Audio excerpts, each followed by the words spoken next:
Yeah, we can start now. Hello, friends. Welcome to another webinar session of SES Online. It is not just another webinar session. This is a special session. This is the first session of our 7 days workshop on technical analysis from basic to advanced. Friends, it gives me immense pleasure to extend to you a very warm welcome on behalf of SES Online. My name is Deepak, and I'm the host of this 7 days webinar workshop series. Once again, I would like to welcome all of you on joining this session. Now, without further delay, I would like to welcome and invite our trainer for this workshop series. We have Mr. Rohit Katwal with us, who will join us as trainer for this 7 days workshop series. May I now request Rohit ji, please join us. Yeah, hi. Good afternoon, Deepak ji. How are you? Hi, I'm good. Rohit ji, I cannot see you. Can you switch on your camera, please? My webcam is on. I think you will have to give me some permissions. Otherwise, my Just, camera is just looking. just allow me a minute. Huh?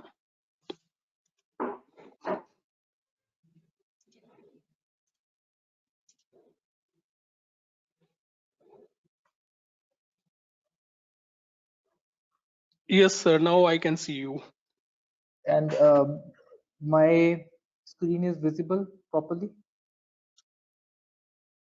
Not I'm yet, also sir, but I'm also presenting my screen to you. okay, you can share. Please try. Yeah, please let me know if my screen is visible. I have put on the presentation itself in the.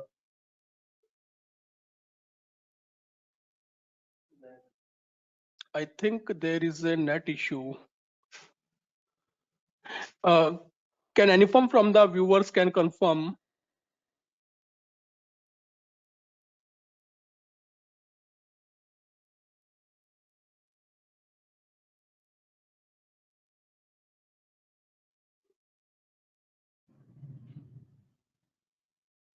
Yes, sir.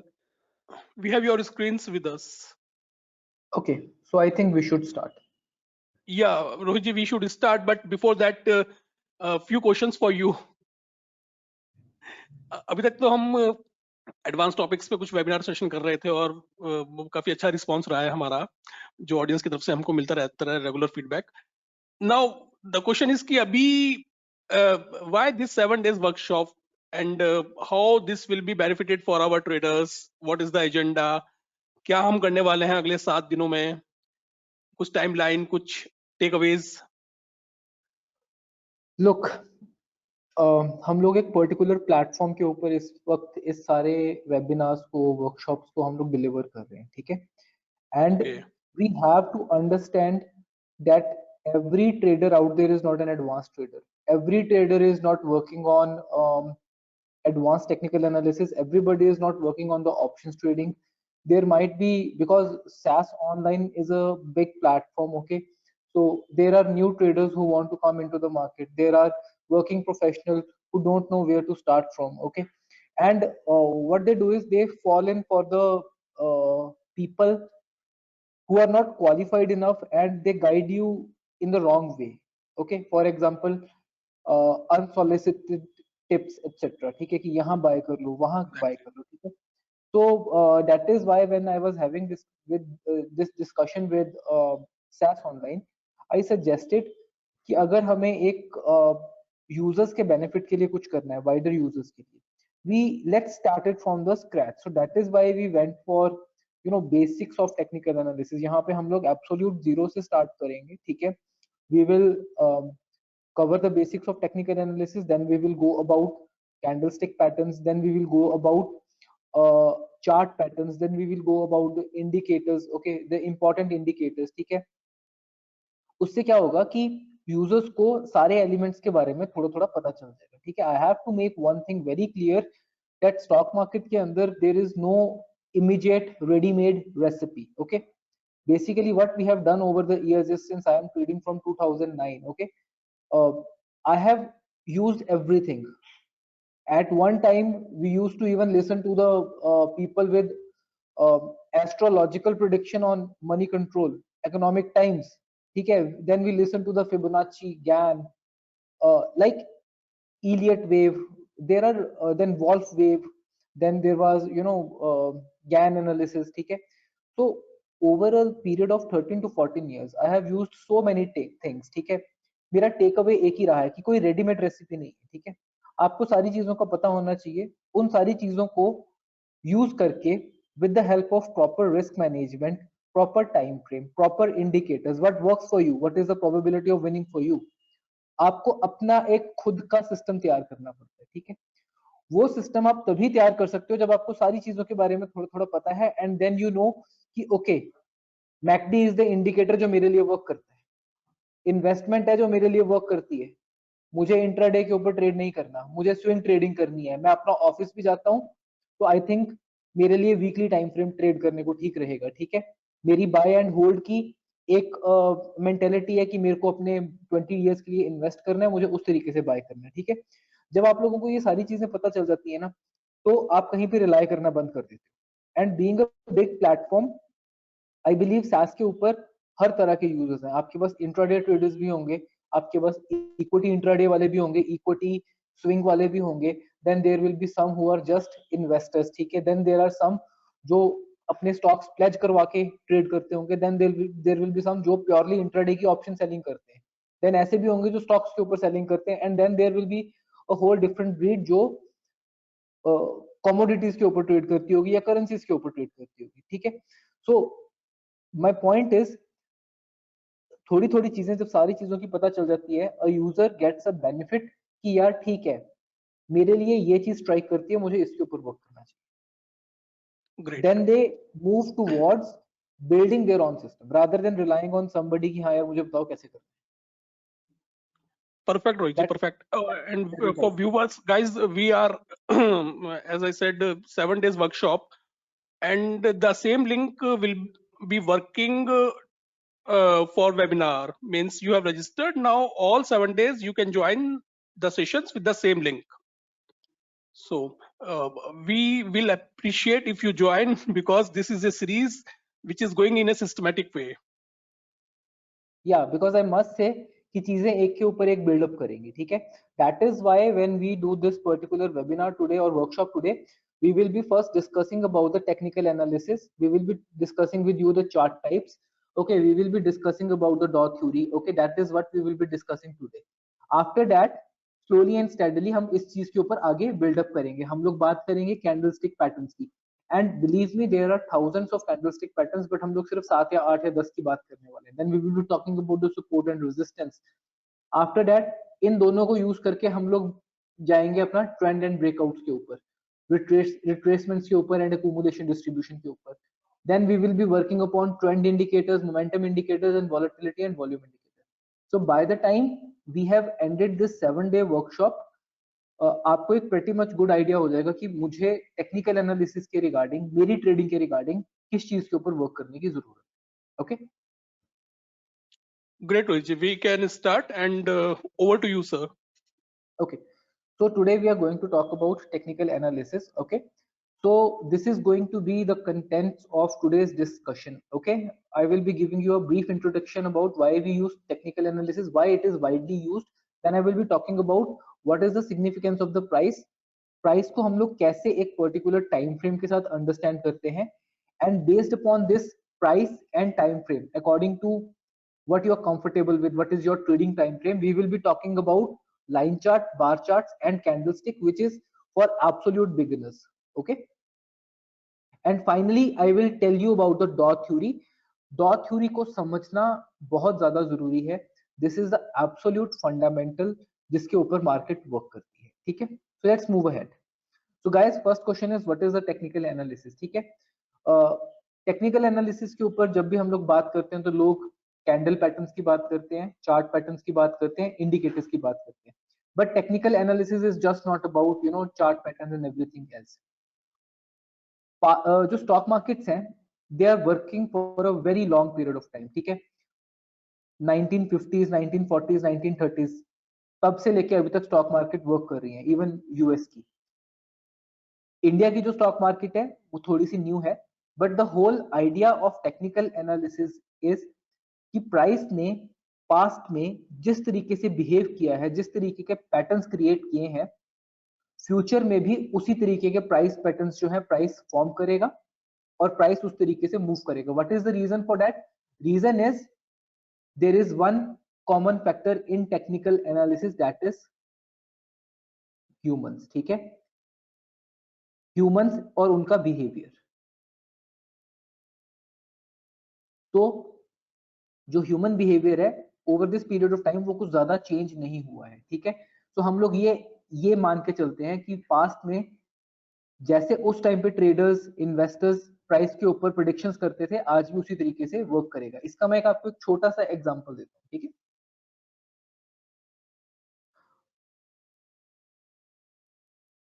हम लोग एक particular Dow Jones का index देखते हैं यहाँ पे. ठीक है, I want to take this particular example because हम लोग एक बहुत बड़े टाइम फ्रेम के ऊपर इसको देखने वाले हैं. ठीक है, तो इफ यू कैन सी जो डो जोन्स है, ठीक है, यू कैन सी कि 1930 1912 से लेके अभी तक एग्जिस्ट कर रही है. ठीक है, और इस सारे टाइम के अंदर यू कैन सी कि ये ऊपर ही ऊपर जा रही है यहां से. ठीक है, बट हम लोग जब भी ट्रेडिंग करते हैं हम लोग एक टर्म के बारे में बहुत ज्यादा बात करते हैं. What is that particular term? That term is 52 week high. होता क्या है, आप कभी भी अगर इकोनॉमिक टाइम्स या कोई ऐसा न्यूज़पेपर उठाओगे जिसके ऊपर प्राइसेस आते हैं, एक कॉलम बना होता है 52 वीक हाई का. लोग उसको बहुत ज्यादा रेफर करते हैं. उसको रेफर करने का रीजन क्या होता है? उसके पीछे एक बेसिक अजम्पशन होती है कि जब भी कोई प्राइस 52 वीक हाई के ऊपर ब्रेक करता है ना, फॉर एग्जांपल अगर आप देखोगे इस पर्टिकुलर पॉइंट पे प्राइस 52 वीक हाई के ऊपर जा रहा है तो उसके बाद और ऊपर जाता है. ठीक है, तो हमें वहां से एक नोशन मिली कि जब भी प्राइस 52 वीक हाई के ऊपर जाता है प्राइसेस और ऊपर जाते हैं. And suddenly you will see कि जब कि लोग इस पैटर्न को बार बार अप्लाई करते हैं. सो अगर हम लोग यहाँ पे डॉ की बात कर रहे हैं, 52 वीक हाई यहाँ पे टूटी, प्राइस और ऊपर गया. ठीक है, अगर हम थोड़ा सा और आगे चले, यहाँ पे 52 वीक हाई टूटी, प्राइस और ऊपर गया. यहाँ पे फॉल आया 2008 2009 का, 52 वीक हाई टूटी, प्राइस और ऊपर गया. इवन कोविड के केस में यहाँ पे जब प्राइस ने 52 वीक हाई को दोबारा से ब्रेक किया नीचे जाने के बाद ऊपर को, प्राइसेस और ऊपर गए. ठीक है, तो ये जो पैटर्न्स हैं ये बार बार ह्यूमन साइकोलॉजी के बेसिस पे रिपीट करते हैं. सो लेट्स से अगर आप एक रिलायंस के स्टॉक को देखोगे मंथली चार्ट्स के ऊपर, सी जब भी प्राइस अपने 52 वीक हाई के ऊपर जाता है और ऊपर को ब्रेक करता है, ऑब्वियसली प्राइस गिरता भी है, but whenever it breaks high उसके बाद और ऊपर जाता है, फिर ब्रेक करता है, फिर और ऊपर जाता है वहां से. ठीक है, सो जो भी पास्ट में होता है वही ह्यूमंस फ्यूचर में करते हैं. That is the whole premise of the technical analysis. हम टेक्निकल एनालिसिस को यूज करते हैं to forecast future price patterns, to identify whether the market is bullish, whether the market is bearish, or whether the market is sideways. And accordingly हमें market में bullish trend के साथ trade करना है या बेरिश ट्रेंड के साथ trade करना है, हमें किस पॉइंट पे एंटर करना है, किस पॉइंट पे एग्जिट करना है. Based upon all this analysis इस मार्केट साइकोलॉजी को हम लोग आइडेंटिफाई करते हैं और फिर उसको हम लोग ट्रेड करते हैं. ठीक है, now when we move ahead with this, first चीज आपको समझने की जरूरत है, जब भी हम लोग प्राइस की बात करते हैं हमें किस तरीके से पता चलता है कि प्राइस ऊपर जा रहा है या नीचे जा रहा है. ठीक है, that is my first question to you guys. Okay, how do we know that the price is whether the price is going up और whether the price is going down? Anybody can answer this particular question.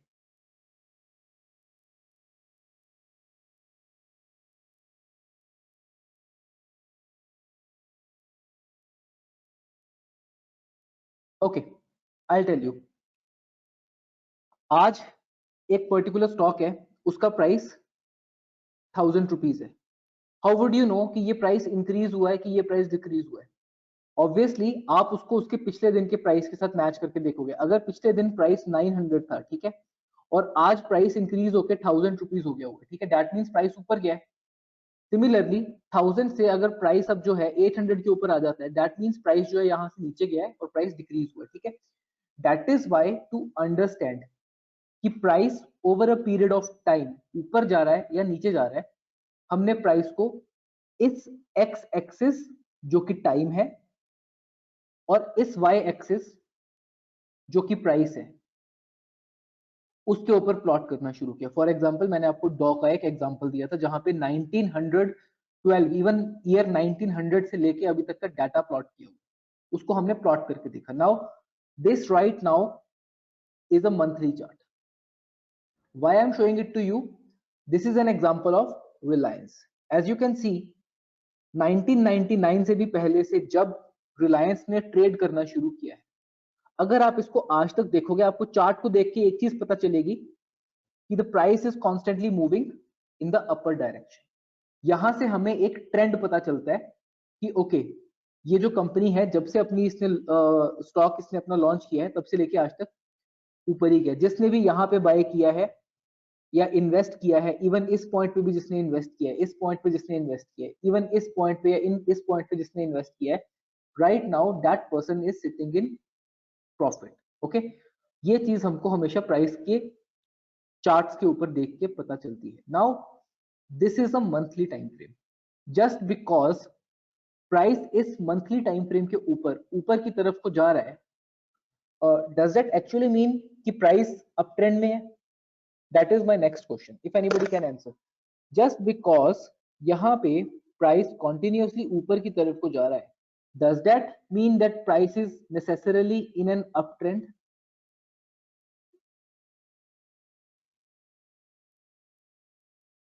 The answer is no. Why? I'll tell you. अभी तक हम लोग जो ये chart को देख रहे हैं ना, this is a monthly time frame chart. अगर इसी टाइम फ्रेम को हम लोग वीकली के ऊपर जाके देखेंगे ना, you will see कि जो ट्रेंड पहले बहुत ज्यादा स्मूथली चला हुआ था, ठीक है, जो ट्रेंड बहुत ज्यादा स्मूथली था कि यहां से मार्केट गई ऊपर को, फिर उसके बाद थोड़ी देर के लिए साइडवेज हुई और फिर गई ऊपर को, this is very much smooth because it is on monthly time frame. जितना ज्यादा बड़ा टाइम फ्रेम होगा उतना ज्यादा मार्केट आपको स्मूथली ऊपर की तरफ को जाती हुई लगेगी। बट जब आप उसको थोड़ा सा वीकली टाइम फ्रेम के ऊपर लेके आते हैं, और इस टाइम फ्रेम के बारे में मैं अभी आप लोगों के साथ डिटेल में बात करूंगा, ठीक है। जब आप इसको वीकली टाइम फ्रेम के ऊपर लेके आते हो तो आपको पता चलता है कि एक्चुअल में प्राइसेस इतने ज्यादा स्मूथ नहीं है। The price is still moving up, 1000 से 2400 तक प्राइस पहुंच गया हुआ है। इस पर्टिकुलर पॉइंट पे प्राइस वाज 1000, यहाँ पे प्राइस पहुंच गया हुआ है 2400, बट बीच में अब वॉलाटिलिटी इंक्रीज हो रही है बिकॉज हमारा टाइम फ्रेम जो है वो कम हो रहा है। फॉर एग्जांपल प्राइस ऊपर जाता है, नीचे गिरता है, फिर ऊपर जाता है, फिर नीचे गिरता है, फिर ऊपर जाता है, फिर नीचे गिरता है, फिर ऊपर जाता है, फिर नीचे को डिप करता है, ऊपर जाता है, नीचे डिप करता है, और अब फाइनली यहाँ पे फिर साइडवेज हो गया हुआ। अगर इसी चीज को आप डेली टाइम फ्रेम के ऊपर चेक करोगे, यू विल फाइंड कि इस पर्टिकुलर टाइम फ्रेम के ऊपर there is no trend. Monthly के ऊपर पहले जहां पे प्राइसेस ऊपर की तरफ को जा रहे थे एक बड़े टाइम फ्रेम के ऊपर, वीकली के ऊपर वो थोड़े से फॉल्टर किए, डेली के ऊपर आपने देखा कोई पर्टिकुलर टाइम फ्रेम, यहाँ पे कोई पर्टिकुलर ट्रेंड है ही नहीं, ये डेली टाइम फ्रेम है। और अगर अब इसको मैं यहाँ से और लोअर एक टाइम फ्रेम के ऊपर लेके आऊंगा, you will C on hourly time frame, ठीक है, it is actually in a down trend. And अगर इसको मैं इंट्राडे के 5 मिनट के चार्ट के ऊपर लेके आऊंगा, again you can see that the price is going down. तो यहां से हमें एक चीज पता चलती है कि जब भी हम लोगों को स्टॉक मार्केट के अंदर एक ट्रेडिंग करनी है, ठीक है, हमारे दिमाग में ये बात बहुत ज्यादा क्लियर होनी चाहिए कि जब हम लोग ट्रेड करेंगे हमारा टाइम फ्रेम उस चीज के अंदर क्या रहेगा वहां पे, ठीक है। So let's talk from perspective of investor जो कहता है कि मुझे अपना जो इन्वेस्टमेंट है 20 सालों के लिए करनी है। अगर कोई बंदा बोलता है कि मुझे अपनी जो इन्वेस्टमेंट है 20 सालों के लिए करनी है, आई विल से कि उसको मंथली चार्ट्स देखने चाहिए। मंथली चार्ट देखोगे तो आपका एक टाइम फ्रेम जो होता है वो बढ़ जाता है, ठीक है। आप लोग 10 साल की बात कर रहे हो, 20 साल की बात कर रहे हो, तो probably if somebody is buying at this breakout at around 800 to 100 rupees, ठीक है, प्राइस अप्रिशिएट करेगा 2400 तक, तो आपको एक गेन मिलेगा 1400 से 1500 पॉइंट का। प्लस इसके अलावा what you will get is bonus, stock के डिविडेंड्स, ठीक है। अगर स्प्लिट्स होंगे तो उसका बेनिफिट मिलेगा आपको। तो ये चीज आप अपने टाइम फ्रेम के बेसिस पे डिपेंड कर ऑब्जर्व कर सकते हो। तो अगर आपका टाइम फ्रेम इन्वेस्टमेंट के हिसाब से है, you are probably going to look at the monthly time frame. अगर आप 1 साल से लेके 5 साल तक इन्वेस्ट करने की सोच रहे हो, तो may be your time frame will be weekly time frame, okay. But यहाँ पे वोलेटिलिटी इंक्रीज कर जाएगी, ठीक है। तो यहाँ पे आपके वीकली टाइम फ्रेम्स आ जाएंगे for a period of 1 to 5 years। Similarly अगर आपका टाइम फ्रेम है सिर्फ 30 डेज से लेके 4 months तक, then you might be looking at the daily chart. And if you look at this particular chart clearly, आप देखोगे कि पूरे 1 साल में रिलायंस कहीं पे भी नहीं गया। 1 साल पहले भी इसका प्राइस 2500 के आसपास था, आज भी इसका जो प्राइस है 2500 के आसपास है। So a lot of time it happens कि मेरे पास कुछ ट्रेडर्स आते हैं, इन्वेस्टर्स आते हैं, एंड दे आस्क मी कि हमें किस जगह पे इन्वेस्ट करना चाहिए। The first question that I ask them is कि बॉस आपका टाइम फ्रेम क्या है, सबसे पहले ये बताओ। If you are talking from a 20 years perspective, क्या आप में उतनी पावर है कि आप 20 years तक उस पैसे को इन्वेस्ट करके रख पाओगे कि नहीं रख पाओगे? बिकॉज 20 years के अंदर हो सकता है 3 years ऐसे हो जब like this particular Reliance price 2500 पे था और 2500 पे रह गया, and you are getting frustrated कि प्राइस कहीं पे मूव नहीं कर रहा। But again your motive is investment, 10 साल 20 साल। So why are you looking at it on 3 year time frame की मेरी इन्वेस्टमेंट कितनी बड़ी है वहां से। सिमिलरली अगर आप 1 साल से लेके 5 साल की इन्वेस्टमेंट कर रहे हो and you are looking at a weekly chart, तो हो सकता है 2 या 3 महीने आपका स्टॉक बिल्कुल भी मूव ना करे, इवन 6 महीने बिल्कुल भी मूव ना करे, and finally within 3 to 5 months it gets doubled. मेरे पास कई ट्रेडर्स आते हैं एंड दे वांट कि हमें ऑप्शंस के बारे में बताइए, हमें ऑप्शंस खरीदने हैं, 20 रुपए की ऑप्शन ले और शाम के टाइम पे 100 रुपीज की हो जाए। और उनका टाइम फ्रेम क्या होता है? 7 days का, जो कि पॉसिबल नहीं है बिकॉज ऑप्शंस के अंदर एक थीटा डिके नाम की चीज होती है। अगर हम 20 रुपए की ऑप्शन बाय करते हैं, उसके एक इंट्राडे के अंदर it might go to 100, but 7-8 दिनों के अंदर उसके 20 से 100 होने के चांसेस बहुत ज्यादा कम है, ठीक है। सो आपको अपना टाइम फ्रेम पता होना चाहिए, जो मैंने आप लोगों के साथ डिस्कस किया। If you are in investor, you are going to look at the monthly charts. If you are just a swing trader with a time frame of 1 to 5 years, you are going to look at the weekly charts. अगर आपका time frame 1 month से लेके 6 months का है, then you are going to look at the daily charts. Below it, hourly charts and 5-minute charts. Time frame के बारे में यहाँ पे किसी के क्वेश्चंस हैं तो मुझसे पूछिए, मैं उसको पहले क्लैरिफाई कर देता हूँ। उसके बाद मैं टाइप ऑफ चार्ट्स के ऊपर यूज करूंगा। दीपक जी, अगर यहाँ पे किसी के क्वेश्चंस हैं, you can take the question.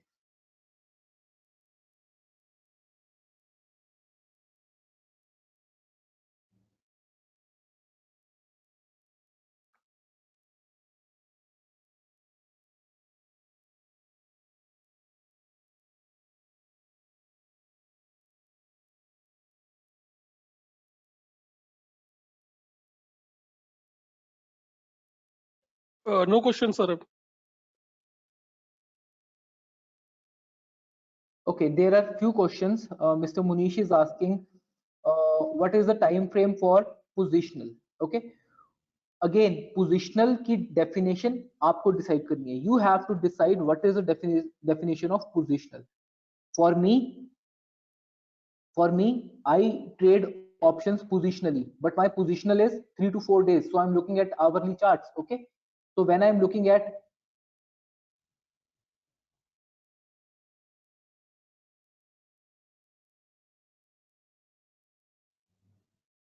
when I'm looking at 3 to 4 days, I'm looking at hourly charts. Hourly charts, ठीक है। When I am looking at 1 month,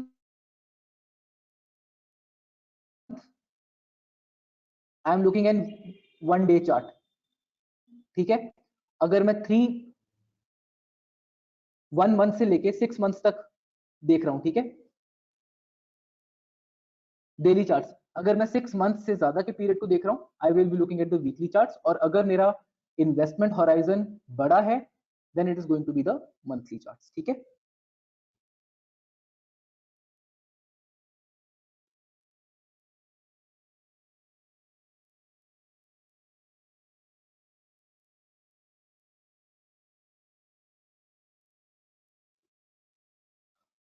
mister विनय, अभी हम लोग मूविंग एवरेजेस के बारे में बात नहीं करेंगे। We are not going to talk about the moving averages because that comes under the indicator. I want to keep this particular presentation focused for 7 days. My idea is you go with either 30-minute chart, 1 hour chart, or 2 hour charts. Okay. And for intraday, it is 5-minute or 15-minute time frame. Okay.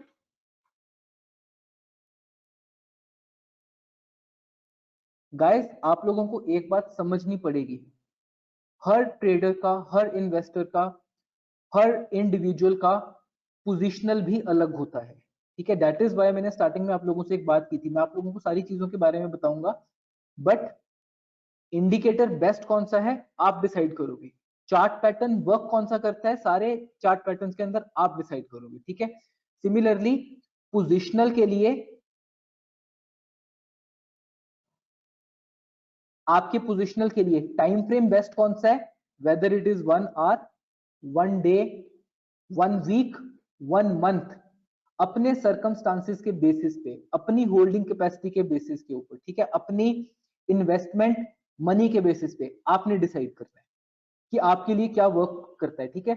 मैंने आप लोगों को यहाँ पे कोई Holi ग्रेल strategy नहीं देनी कि यार ये यूज करो वो वर्क करेगा।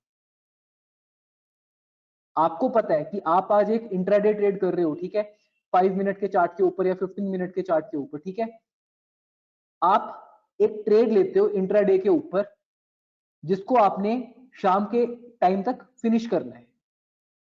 आपने 9:30 के ऊपर ट्रेड एग्जीक्यूट कर दी, आपने स्टॉप लॉस लगा दिया और उसको आपने 2:30 के ऊपर खत्म करना है। अब होता क्या है कि जब खत्म करने की बारी आती है, आप अपने सिस्टम के ऊपर बैठ नहीं सकते, you can not sit on your system because you are in some meeting in your job. That means कि आपने जो अपने लिए एक टाइम फ्रेम चूज किया है, that time frame is not right, you have to change it. अगर आप पोजीशन कवर करने के टाइम पे you can not come to the system, that means your time frame is wrong. Similarly if your investment period is let's say 3 to 6 months और आप आज अपनी position को पहले फर्स्ट डे से पोजीशन एंटर करने के बाद एवरी डे देख रहे हो कि यार वो मूव नहीं कर रही, वो मूव नहीं कर रही, and then you get frustrated. आप हो सकता है 10 दिन में अपनी पोजीशन को क्लोज कर दो। तो आपको पहले से डिटरमाइन करना पड़ेगा कि मेरा टाइम फ्रेम क्या रहने वाला है ट्रेड करने का। अगर आपका टाइम फ्रेम आपको क्लियर हो जाएगा ना, तो बहुत चीजें सॉल्व हो जाएंगी। अब मेरे एक फ्रेंड है, he works in stock options, he also goes to his job, so he works on a time frame of 2 hours.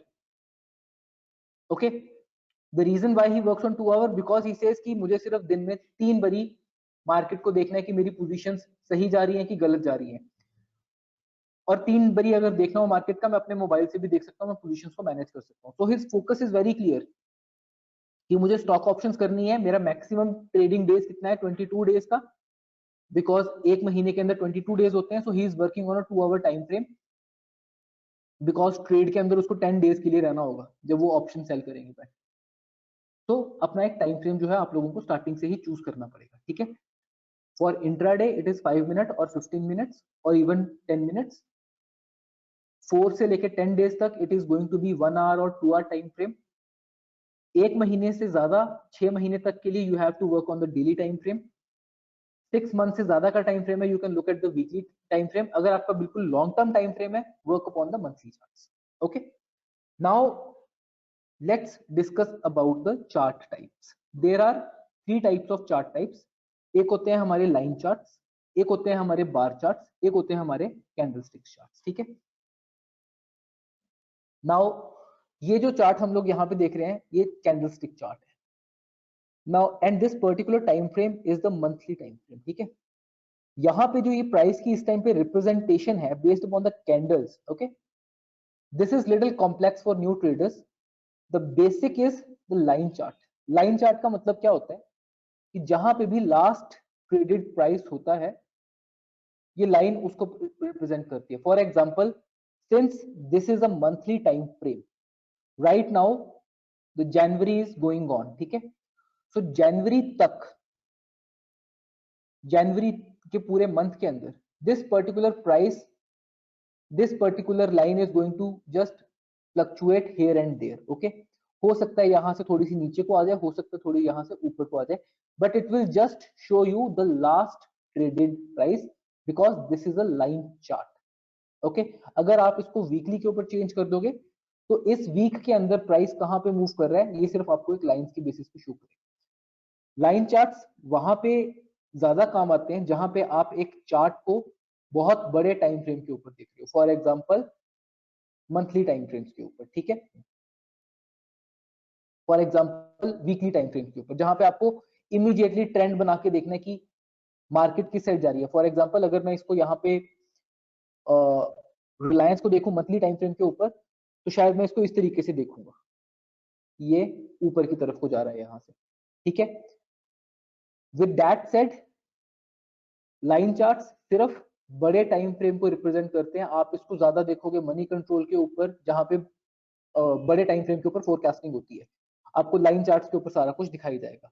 Practically इनका यूज बहुत ज्यादा कम होता है, that is why people either look for bar charts या फिर people look at the candlestick charts. Bar charts का मतलब क्या होता है, बार चार्ट्स के अंदर हमें इस तरीके की बार्स मिलती होती है, ठीक है। अगर हम इस पर्टिकुलर कैंडल की बात करें जो हम लोग ये लास्ट देख रहे हैं, आप देखोगे कि यहाँ पे बार चार्ट के अंदर एक विक लेफ्ट साइड पे बनी हुई है, ठीक है, एट दिस पर्टिकुलर पॉइंट, और एक विक राइट साइड पे बनी हुई है। लेफ्ट साइड की विक होती है the open price, right side की ये जो बाहर को निकली हुई है this is the close price, और ये जो ऊपर को इसकी विक बचती है that is the high price and that is the low price. So एक तरीके से प्राइस का रिप्रेजेंटेशन का तरीका है। If the price is bullish, bullish का मतलब है जो इस पर्टिकुलर कैंडल का क्लोजिंग है अपनी ओपन के अगर ऊपर है then it will be a green candle, that is a bullish candle. अगर closing is below the open price it is a bearish candle, ठीक है। Again it is just about the price representation, ठीक है। Initially line charts use होते थे, जैसे जैसे data बढ़ता चला गया people transition from line charts to bar chart, so that उनको ज्यादा अच्छे तरीके से ये पता चल सके कि इस पर्टिकुलर टाइम फ्रेम के अंदर प्राइस ने एग्जैक्टली किया क्या है। फॉर एग्जांपल हम लोग मंथली टाइम फ्रेम की बात कर रहे हैं, अगर मंथली टाइम फ्रेम के अंदर मुझे ये पता करना है कि इस प्राइस ने क्या किया है मंथ के अंदर, तो मुझे ये पता है कि जनवरी के अंदर रिलायंस का प्राइस 2560 से स्टार्ट हुआ था और 2444 तक गया हुआ है। अगर इसी चीज को मैं लाइन चार्ट के ऊपर देखूंगा ना, मुझे सिर्फ इतना पता है कि जनवरी के अंदर करंट प्राइस 2444 है, ऊपर कितना गया था नीचे कितना गया था मुझे पता नहीं चल सकता। That is the difference between line chart and the other types of chart. Line chart is just the last traded price, but bar chart के अंदर मुझे एक इंफॉर्मेशन एक्स्ट्रा मिलती है कि इस जनवरी के मंथ में प्राइस ओपन हुआ था 2550 के ऊपर, क्लोज हुआ है 2444 के ऊपर, हाई बनाई है 2606 और लो बनाई है 2427। ओके, सो ये एक्स्ट्रा इंफॉर्मेशन हमें बार चार्ट के ऊपर मिलती है, इसलिए लोग इसको ज्यादा प्रेफर करते हैं। But since the bars are small और लोगों को क्लियर इंफॉर्मेशन नहीं मिल पाती, that is why people transition toward candlestick charts. Candlestick के अंदर क्या होता है कि जो बार पतली पतली बन रही होती हैं अब वो एक तरीके की कैंडल्स बनती हैं, ठीक है, जिसके अंदर हमारे पास एक ये बुलिश कैंडल है और this one is the bearish candle, ठीक है। ग्रीन कैंडल तब बनती है जब closing is above the open. For example in the month of November 22 Reliance opened at 2600, closed at 2731. So it was a bullish candle. और ये जो छोटी छोटी wicks हैं ऊपर, they represent the high and they represent the low. In the month of December, price opened at 2741 और नीचे को close हुआ 2547. It was a bearish candle. So candlestick is the most widely used type of chart types. Okay, so I recommend कि आप जब भी charts को देखना शुरू करते हो, go for the candlesticks, because कल को हम लोग जब patterns के बारे में भी देखना शुरू करेंगे, so we will be talking about chart patterns जो कैंडलस्टिक्स के ऊपर फॉर्म करते हैं. फॉर एग्जांपल अगर यहाँ पे देखोगे तो यहाँ पे एक शॉर्ट कवरिंग का पैटर्न बन रहा है, ठीक है, इस पर्टिकुलर पॉइंट पे, यहाँ पे 1 2 3, this is a short covering pattern. Okay, again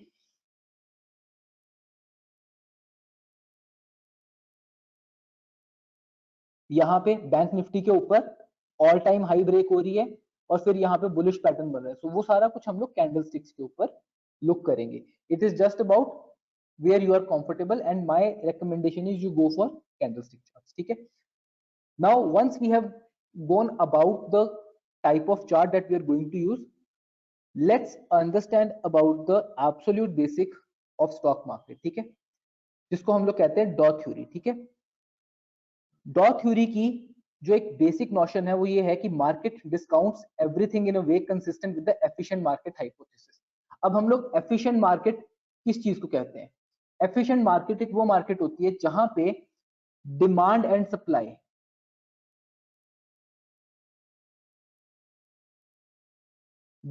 supply ये डिटरमाइन करती है कि किसी भी चीज का प्राइस क्या हो.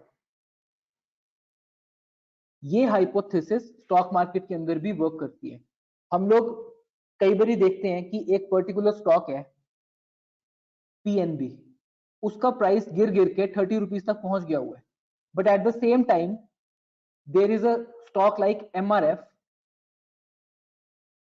जो इवन 70,000 के ऊपर भी ट्रेड कर रहा है. ठीक है, तो ऐसा क्या है कि एक पीएनबी टाइप का जो स्टॉक है वो 30 रुपए के ऊपर चल रहा है और एमआरएफ जैसा स्टॉक है जो 70,000 पे वर्क कर रहा है, या रिलायंस जैसा स्टॉक है जो 2500 रुपीज पे ट्रेड कर रहे हैं. इसका आंसर है एक एफिशिएंट मार्केट हाइपोथेसिस. ठीक है, मार्केट के अंदर बायर्स भी हैं, मार्केट के अंदर सेलर्स भी हैं. ठीक है, अगर बायर्स ज्यादा हैं तो प्राइस ऊपर की तरफ जाएगा, अगर सेलर्स ज्यादा है तो प्राइस नीचे की तरफ आएगा. तो अगर पीएनबी का price is trading at 30 rupees, कभी 100 रुपीज के ऊपर चलता था, आज 30 रुपीज के ऊपर चल रहा है, दैट मीन्स मार्केट के जो पार्टिसिपेंट्स हैं वो इस पर्टिकुलर स्टॉक के अंदर ज्यादा इंटरेस्टेड नहीं है, they are selling it, they know something is wrong with the company, और वो सारी की सारी चीज जो होती है इसके प्राइस के अंदर यहाँ पे रिफ्लेक्ट करती है. सिमिलरली रिलायंस के केस में, रिलायंस एक टाइम पे 100 रुपीज का होता था, आज के टाइम पे 2500 का ट्रेड कर रहा है, दैट मीन्स इसको बायर्स ज्यादा बाय कर रहे हैं, उनको लगता है कि कंपनी जो भी काम कर रही है उससे उसको प्रॉफिट हो रहा है, फ्यूचर में ग्रोथ होगी, that is why they are willing to pay more for it. That is why at the end of the day आप किसी भी एनालिस्ट की बात सुनोगे टीवी के ऊपर, न्यूज़पेपर के ऊपर, they always say market is supreme.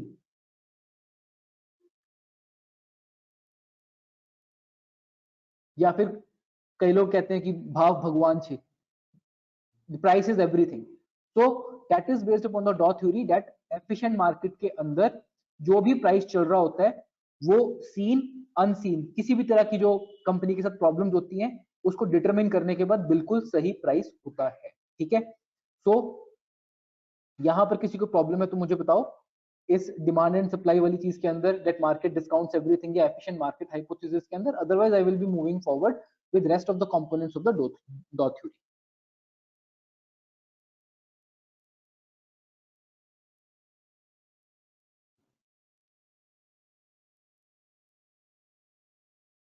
Guys यहाँ पे किसी को क्वेश्चन है डॉ थ्योरी के बारे में या एफिशिएंट मार्केट हाइपोथेसिस के बारे में?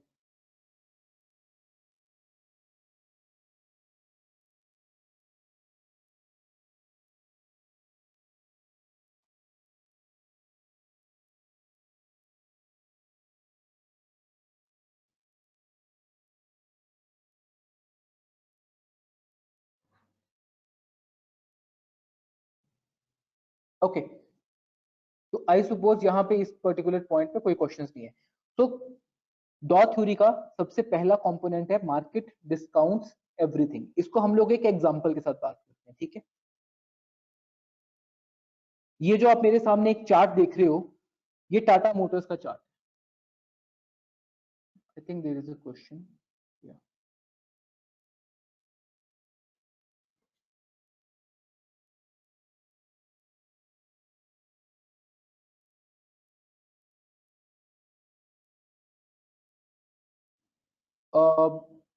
I'm answering to Vijay Lakshmi Rao. Yes, it is important to understand the dot theory because कल को जब आप ट्रेड करोगे, when you will trade in the market, you will listen a lot of noise, ठीक है। उस noise के अंदर sometime you will try to trade against what you are seeing on the chart, okay। उस case में आपको एक चीज पता होनी चाहिए कि whatever the price is doing that is supreme। Market के अंदर बायर्स हैं और सेलर्स हैं। अगर प्राइस नीचे है तो उसका रीजन ये है कि मार्केट में सेलर्स ज्यादा है, there is something wrong with the company. अगर प्राइस ऊपर है तो buyers are in the control right now, और बायर्स को कोई ऐसी बात पता है जो सेलर्स को नहीं पता, ठीक है। और ऐसा होगा कि अगर कोई प्राइस नीचे जा रहा होगा आप उसको बाय करने की कोशिश करोगे, जबकि आपको उसको बाय नहीं करना चाहिए। जब तक आपको ये फंडामेंटल्स नहीं पता होगा ना, आप लोग इस हाइपोथेसिस पे ट्रेड करोगे कि मुझे ये लगता है ये स्टॉक इतना नीचे गिर गया है और कितना नीचे गिरेगा, यहां से तो उसको ऊपर बाउंस करना ही चाहिए, and you will by the wrong stocks. For example, कितने लोग थे जो बोलते थे कि यस बैंक नीचे गिर गया और कितना गिरेगा, इसको बाय करते हैं। वो 200 से गिरा, 100 पे भी आया, 50 पे भी आया और नीचे गया। वोडाफोन आइडिया को कितने लोगों ने बाय किया, बट अल्टीमेटली जिन्होंने वोडाफोन आइडिया को सेल किया, उनको जियो के आने से पहले पता था कि वोडाफोन आइडिया के साथ कोई प्रॉब्लम है। उन्होंने भारती एयरटेल को सेल नहीं किया, उन्होंने वोडाफोन आइडिया को सेल किया। तो ये फंडामेंटल्स आपको पता होने जरूरी है, ठीक है। इसका एक एग्जांपल लेते हैं। यहाँ पे मेरे सामने टाटा मोटर्स का चार्ट खुला हुआ है, ठीक है। अगर किसी को भी याद होगा, इन 2020 जो टाटा मोटर्स है, it was a beaten down stock, ठीक है। Till 2020 Tata motor was a beaten down stock. एक टाइम पे ये 80 रुपीज का प्राइस भी टच कर गया था, ठीक है। But at the same time Tata Motors उन कंपनीज में से एक था जो ईवी के ऊपर वर्क कर रही थी। ये सारा का सारा वो पीरियड था जब इंडिया में लोग टेस्ला के बारे में बात करते थे, और ये सारा का सारा वो पीरियड था जब टाटा मोटर्स अपनी ईवी के पोर्टफोलियो के ऊपर वर्क कर रहा था। जब ये न्यूज मार्केट के अंदर हिट करनी शुरू हुई कि Tata Motors is going to be the leader in the electronic vehicle market, इनके स्टॉक ने यहां से 80 से राइज करना शुरू किया और 411 के ऊपर आज के टाइम पे यहाँ पे ट्रेड कर, ठीक है। बिकॉज इससे पहले मार्केट को पता था कि इनकी जो कार्स की लाइनअप है दैट इज बैड। इन्होंने जब अपना वो शिफ्ट किया सारा का सारा, तो मार्केट ने उसको डिस्काउंट करना शुरू किया और लोगों ने उसको बाय करना शुरू किया। तो मार्केट को हमेशा पता होता है कि कौन सा प्राइस सही है या कौन सा प्राइस गलत है। मार्केट डिस्काउंट्स एवरीथिंग के अंदर मैं आपके साथ एक और एग्जांपल शेयर करता हूं, दैट इज पीएनबी का, पीएसयू बैंक्स का। 2014-15 के बाद से लेके 2020 तक किसी ना किसी पीएसयू बैंक के साथ कोई ना कोई स्कैम होता रहा है, ठीक है। May it be Nirav Modi case, may it be Mehul चौकसी केस, ठीक है। वीडियोकॉन के अंदर इन्होंने लोन्स दिए हुए थे, ठीक है। सो जितने भी PS and all these scams were maximum happening with PSU banks, ठीक है। बिकॉज वहां पे कंप्लायंस कम है, ठीक है, करप्शन ज्यादा है, प्राइवेट कंपनीज में करप्शन कम होती है। everything reflected into the stocks of PSU banks। कोई भी स्टॉक उठा के देखना, सारे के सारे डाउन ट्रेंड के अंदर थे। बट यहां पे जब 40 के ऊपर पीएनबी का जो प्राइस था यहां पे घूम रहा था, यहां से और नीचे जाना बंद हो गया। उसका रीजन क्या था? Because during all this time PSU bank अपनी ब्रांचेस क्लोज नहीं कर रहे थे। ये लोग रूरल के अंदर एक्सपैंड कर रहे थे रूरल मार्केट के अंदर, ये अपने लोन डिसबर्समेंट इंक्रीज कर रहे थे, यूपीआई की ट्रांजैक्शंस इंक्रीज कर रहे हैं, क्रेडिट कार्ड का बिजनेस इंक्रीज कर रहे हैं, गवर्नमेंट डिफरेंट टाइप के लोन्स लेके आ रही है, ठीक है। Basically even when there was problem with the companies, ये सारे के सारे बैंक्स क्लोज नहीं हो रहे थे बल्कि अपने एसेट्स बिल्डअप कर रहे थे। फॉर एग्जाम्पल, अगर पहले किसी पर्टिकुलर बैंक की ब्रांचेस 200 थी, आफ्टर 2 to 3 years उनकी ब्रांचेस इंक्रीज हो गई 300 पे, ये एसेट बिल्डअप है। बट ये जो 200 से 300 पे इनकी ब्रांचेस चली गई, ये वैल्यू स्टॉक प्राइस के अंदर दिखाई नहीं दे रही थी। That is why in the last quarter of 2022, अक्टूबर नवंबर दिसंबर पीरियड, पोस्ट जुलाई, सारे के सारे जो अपने ये पीएसयू बैंक्स हैं, एकदम से इन्होंने ऊपर की तरफ को राइज किया। कोई भी बैंक उठा के देख लेना। It is not the case, specific case with ICICI bank और Axis bank, but specifically talking about the PSU banks, ठीक है। इसका एक और एग्जांपल आपको देता हूं, आईटीसी। आईटीसी 2 साल तक शांत रहा, but that doesn't mean ITC was closing down business, वो अपना एसेट बिल्डअप कर रहे थे, बट वो प्राइस के अंदर रिफ्लेक्ट नहीं हो रहा था, ठीक है। So if you look at the price of ITC,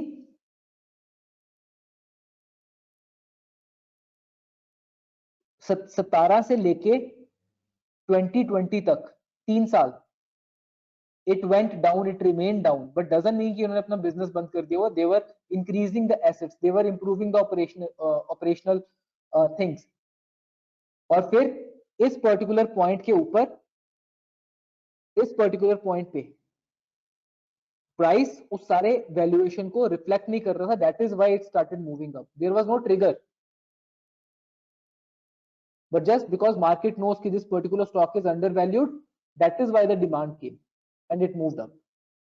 so market discounts everything when you are into the market, और इसके एग्जांपल्स आपको बार बार देखने को मिलेंगे, ठीक है। so whatever is the price in front of you when you are trading in the market, may it be you are investing, may it be you are trading for a period of 3 to 4 months, whatever is the price in front of you, it is not your prerogative to ask why this price, it is the price, it is right, trade accordingly। अगर किसी को इन्फोसिस के charts का याद है तो मैं इन्फोसिस के अंदर आपके साथ एक केस डिस्कस करता हूं, ठीक है। Infy, when you will look at the daily charts of Infosys ना,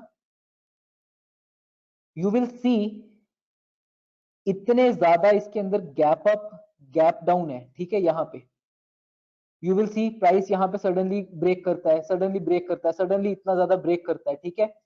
ये वो वाला पीरियड था जब इनकी मैनेजमेंट प्रॉब्लम चल रही थी, विशाल सिक्का का पीरियड था, इनको सीईओ नहीं मिल रहा था अपना, तो प्राइस जो था सब कुछ डिस्काउंट कर रहा था वहां पे। तो whenever you see some price in the market, rather than asking the question why it is trading at this particular price, you have to assume that there is something that the wide market participants know but you don't know, but it is right। Okay आपके साथ कई बार होता होगा ना कि there is particular stock जो ऊपर जा रहा है, ऊपर जाता ही जा रहा है, रुक ही नहीं रहा। लोग इस तरीके से बात करते रहेंगे कि why it is going up, इसको शॉर्ट करना चाहिए, बबल है या ये है। उस बबल के चलते चलते अदानी एंड का जो ओनर है Gautam Adani, he became one of the biggest billionaires in world. Price is always right, market discounts everything, okay, so don't have any doubts about that thing। second thing is, एक market के अंदर 3 types के primary trends होते हैं, उन primary trends के अंदर पुल backs होती हैं, ठीक है, और फिर फाइनली डायरेक्शन आती होती है। फॉर एग्जांपल यहाँ पे अगर आप इस एग्जांपल को देखोगे जो मैंने यहाँ पे आपके साथ शेयर की हुई है, ठीक है, there is a trend, market is going to the upper side, okay, this is the primary trend. उसके बाद occasionally there is coming a pull back, but price फिर ऊपर जाता है वहां से, then there is a pull back, and finally इस particular point पे आके मार्केट गोज साइडवेज। साइडवेज का मतलब क्या है कि यहां से किसी ने बाय करना शुरू किया था और बाय करता करता प्राइस को इस पर्टिकुलर पॉइंट पे ले गया, जिसने भी इसको यहाँ पे 100 रुपीज पे बाय किया है, when the price reaches 300 he wants to book some profit because the quantities are big. यहाँ पे ये प्रॉफिट बुक करना शुरू करते हैं, और जब इसको सेल करना शुरू करते हैं, पहले यहाँ पे डिमांड ज्यादा थी, अब यहाँ पे सप्लाई ज्यादा हो जाती है और प्राइस साइडवेज हो जाता है। वंस 100 से 300 वालों ने अपना प्रॉफिट बुक कर लिया है, उसके बाद मार्केट फिर से डिसाइड करती है कि हमें नया ट्रेंड ऊपर की तरफ लेके जाना है या नया ट्रेंड नीचे की तरफ लेके जाना है। तो मार्केट के अंदर हमेशा 3 प्राइमरी ट्रेंड्स प्रेजेंट रहेंगे, ठीक है। either it will be bullish, either it will be bearish or it will be sideways। और इन प्राइमरी ट्रेंड्स के अंदर सेकेंडरी ट्रेंड्स होंगे। कैसे, वो मैं आप लोगों के साथ अभी आगे डिस्कस करता हूँ, ठीक है।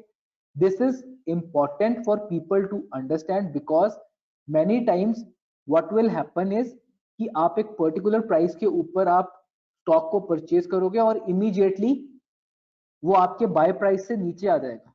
You might panic and sell, जबकि वो स्टॉक सिर्फ अपनी एक पुल बैक ले रहा होगा और जहां पे आप उसको सेल करोगे वो वहां से फिर से दोबारा बाउंस कर जाएगा। तो ये ट्रेंड अंडरस्टैंड करना बहुत ज्यादा इंपॉर्टेंट है, ठीक है।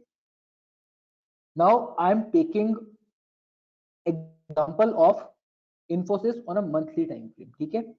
अगर 2009 में जब रिसेशन आया था इस पर्टिकुलर पॉइंट पे, और फिर जब रिकवरी हुई थी, अगले 12 साल 2009 से लेके 2021 तक, if you just match these bottoms, ठीक है, market was in an up trend, ठीक है, मार्केट धीरे धीरे ऊपर की तरफ को चली हुई थी, ठीक है। यहां पे प्राइस 200 था, यहां पर प्राइस अप्रोक्सीमेटली 800 के आसपास था, ठीक है। On a bigger time frame the market was moving up respecting this particular trend line, but at the same time अगर हम इसको थोड़ा सा वीकली टाइम फ्रेम के ऊपर लेके जाए, you will see that there is something else that is happening, okay। this is the same chart, but now this is on the weekly time frame। यहां पर trend is still up, but इस up trend के बीच में एक secondary trend है जो यहाँ पे सेलिंग आ रही है, और एग्जैक्टली जिस पॉइंट पे बड़ा ट्रेंड है वहां से पुल बैक आ रहा है ऊपर की तरफ। और जब ये पुल बैक आ रहा है यहाँ पे, मार्केट अगेन एक सेकेंडरी ट्रेंड फॉर्म करती है बुलिश का।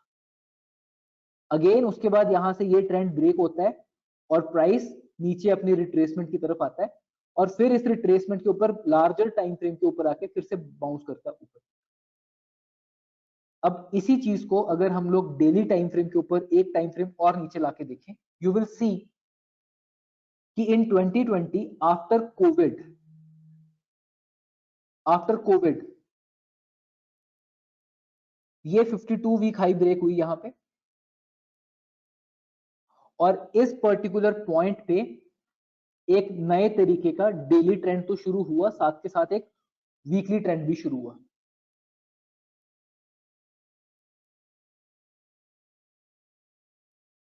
अब एक नया ट्रेंड बनना शुरू हो गया यहाँ पे इस तरीके का। और अगर आप इसको डेली चार्ट्स के ऊपर देखोगे, यहां पे ब्रेकआउट आया और it is something like this going on. तो यहां पर इसने एक डेली के ऊपर ट्रेंड दिया। Now it might be the case कि अब यहां पे एक डाउन ट्रेंड स्टार्ट हो गया होगा। तो अगर बड़े टाइम फ्रेम के ऊपर प्राइस यहां से नीचे को ट्रेड करना शुरू कर देता है इस पर्टिकुलर पॉइंट के लिए, it might be right to say कि जो ये एक अप ट्रेंड बना था वो फिनिश हो चुका है।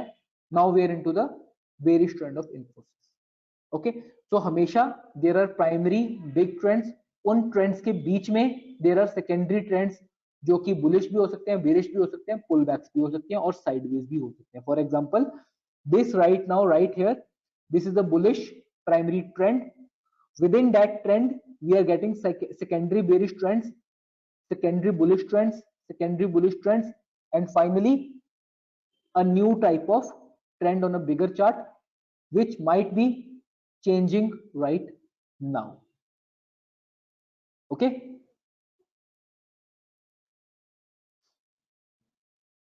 अगर आपको यही चीज देखनी है, आप लोग इसके अंदर I suppose monthly, weekly, daily charts के अंदर check an example of Bajaj Finance, ITC, Reliance, आपको समझ में आ जाएगा कि मैं आपको क्या समझाने की कोशिश कर रहा हूं। हमेशा there will be a bigger trend, उस बिगर ट्रेंड के अंदर प्राइस इस तरीके से चल रहा होगा, या इस तरीके से चल रहा होगा, या फिर इस तरीके से। अगर वीकली के ऊपर, टाइम फ्रेम के ऊपर ट्रेंड नहीं है, there might be a trend on daily charts. If daily charts के ऊपर there is no trend, there might be trend on the 1 hourly charts. You have to decide on what time frame you are actually trading. Okay.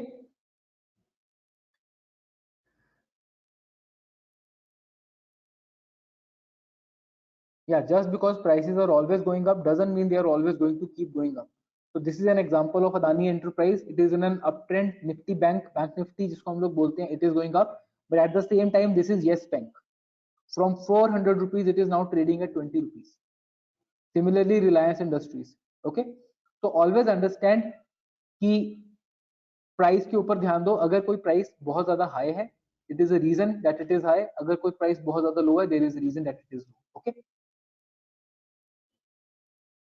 Now किसी भी trend के अंदर there are always 3 phases. Okay, the first phase is the bullish phase, sorry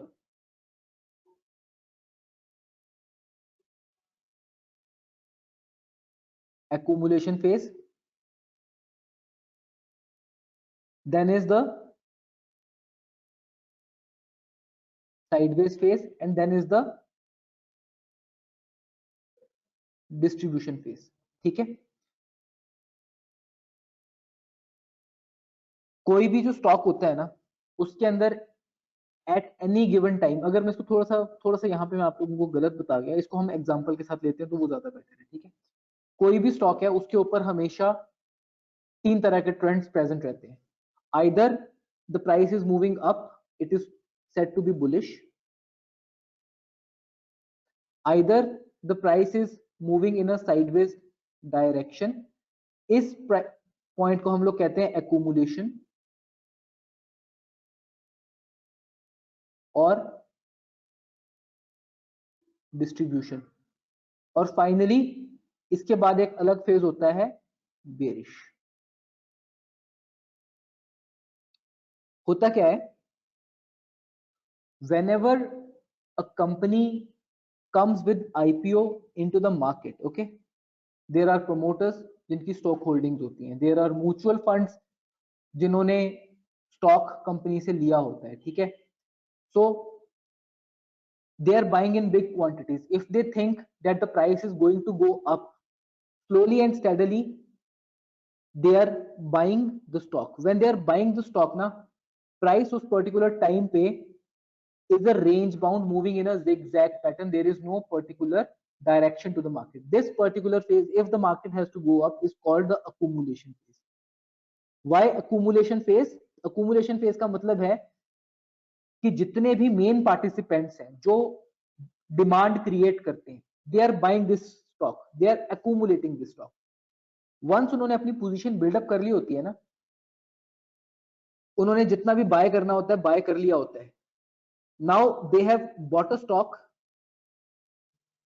but they are not selling it. जब वो bye कर लेते हैं और उसके बाद सेल नहीं करते ना, तो उनकी पोजीशन तो बन गई यहां पे, ड्यू टू लेस सप्लाई इसकी डिमांड आनी शुरू होती है, एंड डिमांड आने की वजह से जो प्राइस एक पर्टिकुलर रेंज में वर्क कर रहा होता है ना, वो उस रेंज को ब्रेकआउट देता है। और जब ये ब्रेकआउट आता है ना, तो प्राइस यहां से एक बुलिश ट्रेंड पकड़ता है। ठीक है, इसको हम लोग बिग मूव कहते हैं। This is the public participation phase. Suppose इन्होंने अपना जो प्राइस है वो 100 रुपीज के ऊपर बाय किया है, एंड प्राइस पहुंच जाता है with in let's say 7 to 8 months और 1 year, price reaches at a point of 300 rupees. अब this is the access phase, जहां पे ये लोग अपना प्रॉफिट बुकअप करना चाहते हैं। सिमिलरली अगर यहां से ये एकदम से सारा कुछ सेल कर देंगे, मार्केट क्रैश कर जाएगी। ठीक है, जिस तरीके से ये लोग अपनी पोजीशन को एक्यूमुलेट करते हैं, similarly to get out of that position they have to do the distribution. उन्हें अपना जो भी स्टॉक उन्होंने बाय किया हुआ है किसी को सेल करना है, but this process of selling the stocks, distributing the stocks at 300 rupees price, it happens slowly, and that is why access की फेज के ऊपर आके प्राइस यहाँ पे साइडवेज हो जाता है। जब तक ये अपनी पोजीशन को पूरा खत्म नहीं कर लेते, the mutual funds or the big money or whoever wants to book the profit, price remains sideways. Once इन्होंने अपना पैसा मार्केट के अंदर से बाहर निकाल दिया हुआ है, इन्होंने अपना स्टॉक दे दिया हुआ है, again market waits for a trigger कि अब यहां से या तो सप्लाई आएगी because the demand is not there, the big money has booked its profit, या तो मार्केट नीचे को जाएगी या फिर डिमांड आएगी तो मार्केट ऊपर को ब्रेक करेगी। अगर तो सप्लाई आती है, market goes down and we say that it was distribution. अगर यहां से मार्केट ऊपर जाती है, इट मींस यहां पे फिर किसी ने एक्यूमुलेशन किया और प्राइस ऊपर गया। ठीक है, इसका एक एग्जांपल देखते हैं। This is the example of Lux Industry for a period of 2018 to 2020. इस पर्टिकुलर टाइम में यू कैन सी प्राइस 2 साल तक इस जगह पे घूमता रहा, बिटवीन 2000 टू 1000। कोई बहुत ज्यादा यहाँ पे मूवमेंट नहीं हो रही थी, कोई बहुत ज्यादा वॉल्यूम्स नहीं आ रहे थे, ठीक है, बट सडनली इस पर्टिकुलर पॉइंट के बाद, रिसेशन के बाद, इसने ऊपर को मूव करना शुरू किया एंड यू कैन सी कि यहाँ पे वॉल्यूम्स भी आने शुरू हुए and finally all time high के पास। ठीक है, इस पर्टिकुलर कैंडल के ऊपर लुक एट द वॉल्यूम,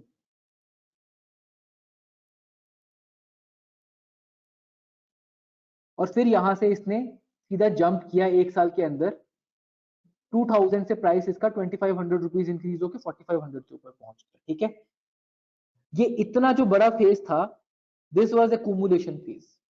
उसके बाद यहां से एक बिग मूव आई, इस बिग मूव के ऊपर जिन्होंने भी यहां से ये स्टॉक बाय करना शुरू किया था, दे वांटेड टू एग्जिट, और यहां पे फिर इसकी डिस्ट्रीब्यूशन पीरियड स्टार्ट हो गया। डिस्ट्रीब्यूशन पीरियड स्टार्ट होने के बाद नई demand never came, that is why price ने नीचे को ब्रेक कर दिया और अब ये एक बेरिश फेज के अंदर चला हुआ। ये एग्जांपल आपको हर जगह पे देखने को मिलेगा। ठीक है, let's take some further examples. ठीक है,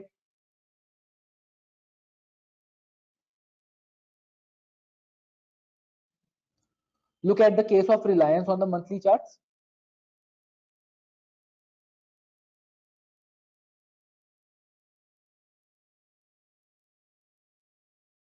टू 2007 से लेके 2016 तक या 2017 तक, 10 साल तक रिलायंस के प्राइस ने कुछ नहीं किया, it was just range bound. जैसे ही इसने अपने इस सारे के सारे प्राइस को यहां से ब्रेकआउट किया ऊपर की तरफ, from 800 it went to 2600। Now this is a example on a very big time frame. Okay, इसको एक बारी डेली चार्ट के ऊपर लेके देखिए। Now this is a daily time frame.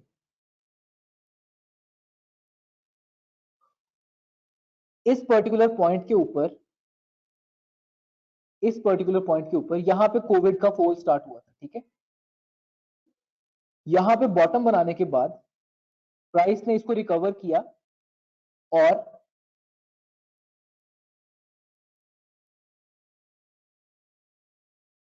With in this zone price की एक्यूमुलेशन स्टार्ट हो गई एंड फाइनली द ब्रेकआउट केम। यहां पे एक्यूमुलेशन जोन बना हुआ था, प्राइस ऊपर को ब्रेकआउट कर गया बिकॉज डिमांड वाज मोर, तो हेंस उसके बाद एक बिग मूव आई। अगर प्राइस यहां से नीचे को ब्रेकआउट कर जाता, it would have been called a distribution, but हुआ क्या, पहले यहां पे एक्यूमुलेशन हुई, फिर उसके बाद मूव आई, मूव आने के बाद now again it is into an accumulation और distribution zone. Once market decides, जो भी यहाँ पे बड़े participants है, या तो उन्होंने अपनी positions को distribute कर दिया या accumulate कर लिया हुआ है, उसके बाद price फिर से एक particular direction को पकड़ेगा and it will move in that direction. So this is how accumulation, distribution and trends happen. as a person who is doing technical analysis, you have to identify these things. Okay, और इसको कैसे करना है हम लोग आगे वाले अपने वेबिनार्स में उस चीज को करेंगे, ठीक है। फाइनली अकॉर्डिंग टू डॉ थ्योरी जितनी भी इंडिसेस होती हैं वो आपस में एक दूसरे को कंफर्म करती हैं, ठीक है।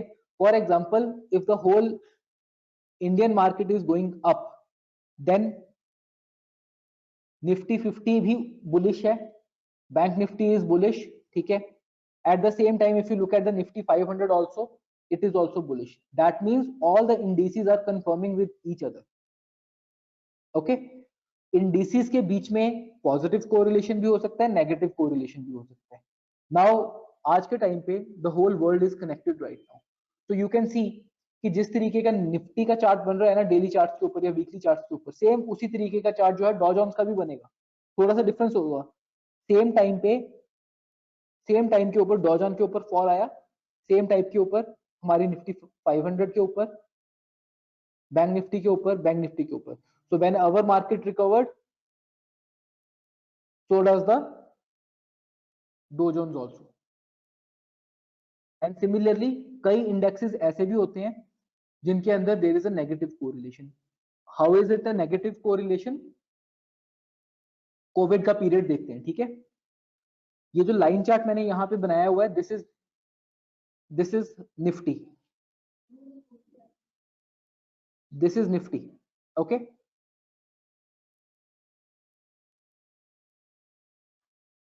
Guys, hold on a second.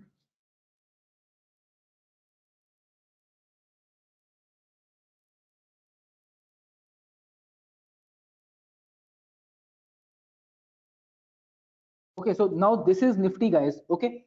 So if you look at this particular chart, आप देखोगे, और ये जो नीचे वाला चार्ट है यहाँ पे, this is CNX Pharma, okay.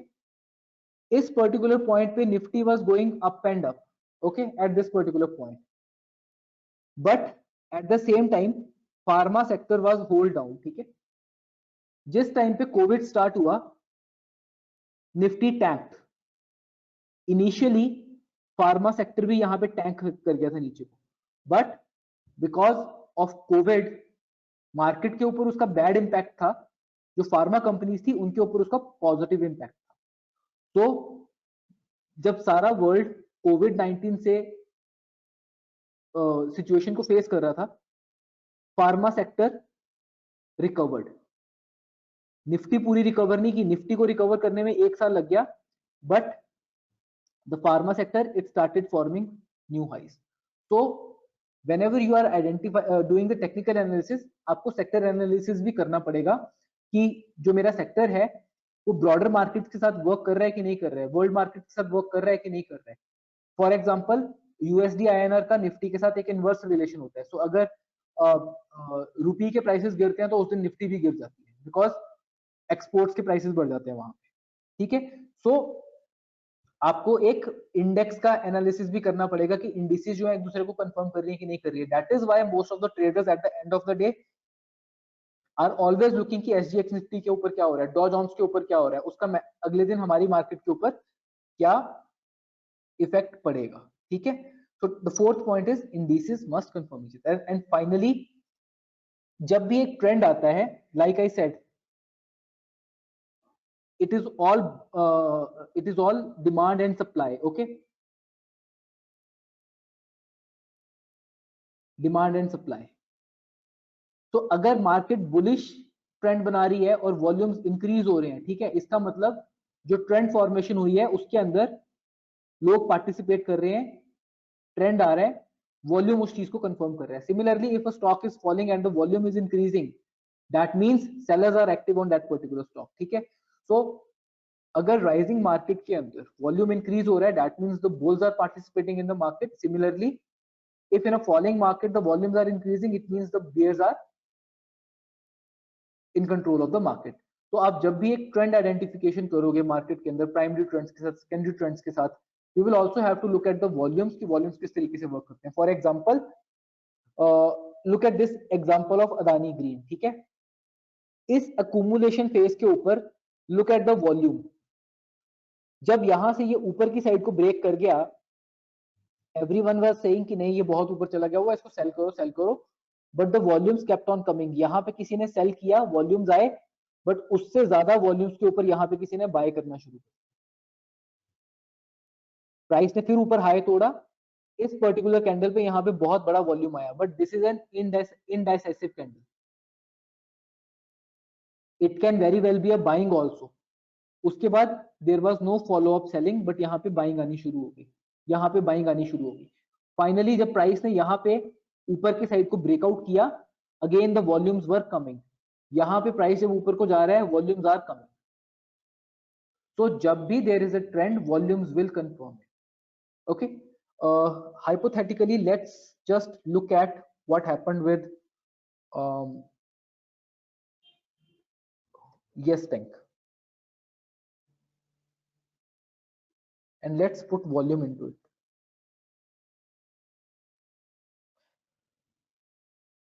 तो सी, जब इसकी प्रॉब्लम्स आनी शुरू हुई थी, जब यहाँ पे इस पर्टिकुलर पॉइंट के ऊपर, जब यहाँ पे इसके ऊपर सेल आना शुरू हुआ था, look at how the volumes increased. इस पॉइंट से पहले और इस पॉइंट पे सेलिंग आने पे लुक एट द वॉल्यूम्स किस तरीके से इंक्रीज हुए, और फाइनली जब ये सेलिंग यहाँ पे स्टार्ट हुई थी, how are the volumes coming. तो चाहे बुलिश ट्रेंड है चाहे बेरिश ट्रेंड है, always look at the volumes. Okay, so ultimately technical analysis is a tool, a method used to predict the probable future prices movement of a security based upon the past prices. So this is all about the dot theory, the basics of the technical analysis, the primary trends, the secondary trends. Okay, आज की presentation में हम इतना ही करेंगे। जो हमारी next presentation होगी उसके अंदर हम इस सारी चीज के ऊपर फर्दर बिल्डअप करेंगे, और अब हम लोग इसके बाद लर्न करेंगे candlestick patterns. Ideally there are thousands of candlestick pattern, but we are just going to learn about 8 to 9 candlestick pattern. We are going to understand about the support and resistance, that is on Wednesday, and then we will see how to take it forward. यहाँ पर अगर आपके किसी के questions हैं तो please let me no.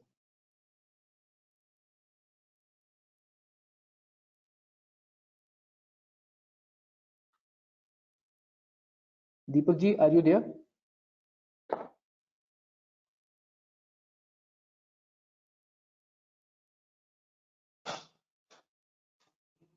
Yes, Rohit ji. हाँ जी, I am done from my side. Okay, if you have any queries regarding it, please take it. Yeah, it looks like we have a question from Mr. P. Kumar. And nowadays we often see Nifty is red, but Bank Nifty is in green. What is the reason behind it? Because you have to understand that the basic constituents of Nifty and Bank Nifty are different. Bank Nifty represents the bank. Nifty has all the sectors: banks, oil, telecom, paints, auto. Okay, so it might happen that the whole banking sector is down, but it may just represent only 35% of Nifty. So let's say 35% of Bank Nifty is down, but the 65% of the Nifty constituents, like let's say TCS, Infosys, Pidilits, ITC, they are up. Then ultimately the weightage of the higher stocks which are moving up, that will take over Nifty, and bank Nifty के ऊपर bank Nifty वाले फर्क डालेंगे। ठीक है, that is why sometimes it happen कि bank Nifty का जो पूरा इंडेक्स होता है वो 300 पॉइंट गिर जाता है, बट आप देखते हो कि सारे के सारे इंडेक्स कॉन्स्टिट्यूएंट तो वहीं पे होते हैं, and then you suddenly look at it कि एक अकेला एचडीएफसी बैंक होता है जिसको 15 पॉइंट गिराया होता है और बैंक निफ्टी 300 पॉइंट गिर जाती है, बिकॉज उसकी वेटेज जो है वो 17 से लेके 30% तक है बैंक निफ्टी के अंदर। एंड सिमिलरली आप कई बार देखते हो कि सारी की सारी मार्केट पॉजिटिव में है, but Nifty is all down. Why? Because Reliance, HDFC Bank, SBIN, and ICICI Bank are down. These are the heavyweights. So when you are most of the time, Nifty and Bank Nifty will be moving in tandem with each other. But if there is a divergence, like I told about the Nifty Pharma and the Nifty 50 during the COVID period, you have to understand why it is happening. हो सकता है कुछ particular constituents Nifty को down लेके आ जाए, पर उस दिन बैंकिंग सेक्टर पूरा का पूरा आपको हमारी फाइनेंस मिनिस्टर कुछ पॉजिटिव न्यूज दे दे बैंकिंग सेक्टर के रिगार्डिंग, सारी की सारी निफ्टी डाउन है but banking sector is all up. There can be some divergences, but you will have to look at the individual weightage also, that what is affecting that particular performance. Exactly. I think Mr. P. Kumar, I hope this answers your question. Another question is from Vijay Lakshmi Rao, and she's asking, for overall market analysis, analyze Dow theory is good, but for entry and exit, is that okay? Please indicate that also. यहाँ से सिर्फ आपको एक basic fundamental पता चलता है, that how the market is working actually. What is the fundamental? Building blocks बहुत ज्यादा जरूरी है, ठीक है. अभी हमने आज सिर्फ एक बिल्डिंग ब्लॉक्स के बारे में बात की हुई है, ठीक है. कल को जब हम लोग day after tomorrow when we will meet, हम लोग उसके अंदर अभी भी कोई ट्रेंड की बात नहीं करेंगे. We will just talk about some patterns, that why they work, what is the significance of that particular pattern, ठीक है. उस दिन भी आपको लगेगा कि नहीं मुझे कुछ समझ में नहीं आ रहा है, ठीक है. उस दिन मैं सपोर्ट एंड रेजिस्टेंस की भी बात करूंगा. But day after that in another workshop I will talk about कि यार अब आपको एक प्राइमरी ट्रेंड पता है, सेकेंडरी ट्रेंड पता है, now you know about the candlestick pattern also. अब ट्रेंड के बारे में बात करते हैं. हायर हाइज कैसे बनती है, हायर लोज कैसे बनती है, अकुमुलेशन डिस्ट्रीब्यूशन के फेजेस कहां पे बनते हैं, कहां पे सपोर्ट आ रही है, कहां पे रेजिस्टेंस आ रही है, ठीक है. Now let's say at this particular point there is a support, और इस सपोर्ट के ऊपर लेट्स से एक बुलिश इनगल्फिंग बन रही है, ठीक है. तब आपको कनेक्ट करना शुरू करेगा कि ओके दैट इज व्हाई हमने इतनी राम कहानी पढ़ी है वहां. फाइनली फिर उसके बाद हम लोग अपनी नेक्स्ट प्रेजेंटेशन के अंदर जाएंगे. We will be talking about some indicator. It might be RSI, and you will see कि यार इस सपोर्ट के ऊपर RSI should have been, oversold, but it is actually turning to the upper side. So it is confirming my theory कि यहाँ पे bullish engulfing थी, support के ऊपर price jump कर रहा था, volumes आ रहे थे. That means I should be buying the stock. That is why we are working through the building blocks, जहाँ पे हम लोग पहले आपको बता रहे हैं कि as a trader you have to decide कि आप किस time frame पे work करने वाले. अगर आप 10 साल के लिए इन्वेस्ट कर रहे हो, why are you worried about 1 or 2 years of down move?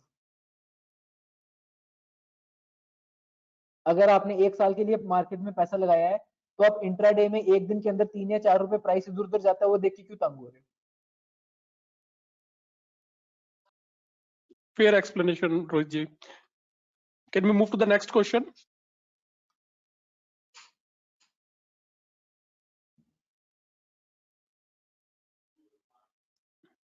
Rohit ji, we have a next question from Mr. Vinay, and he's asking which global market indices we have to watch, because Dow and Nifty both shows different movements.